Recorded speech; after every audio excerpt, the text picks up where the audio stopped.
bahan dari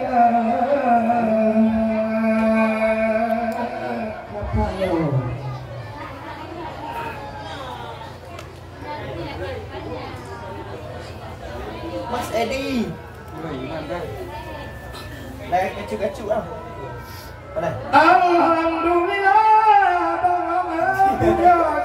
Kenapa le? Kenapa? Yang maha agung lagi kuasa. Mana mah? Terlalu terlembab Pulang bodoh. Jadi kau.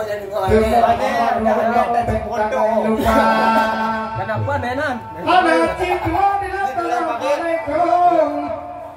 Talung dari lon kaetan dan mulia. Pertama-tama mahrum kecil kaum tertangan kaul makna tiga dan dapat menanti kaum papangong bodamu agong yang pertama bodan agam benda agong gue kelopeng dari abdia punte malamnya bertemu kampung Gehoi awak lon bang dari abdia Dilom ku ingat baham kuku kau puntung Bak kubung pantun hanape reda Tapi Syekh Abdullah tidak ngebang tuka yang tukang hubung Nyoni bak ceyong bak memang kan hebla gona Pulang ke pengat no ke yukon Bak cedok along dukun hajim anak pada hari dilon Cik Abdullah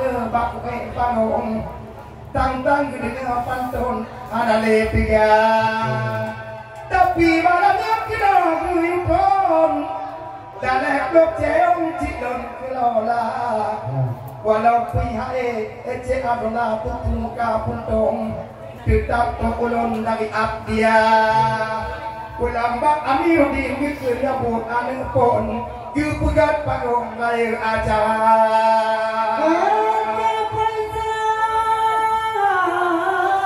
yang dutan penon Kapo pendok dia jumpa tak banyak memang tanpa malam nyoba tak butuh tapi panggung tanya cipunya jalan pulang dia kalau kata penon tapi yang foto tak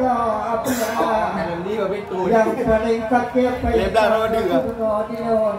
awal yang ada walaupun impian malamnya ratri tujuh ala delon semua acara yang penting kita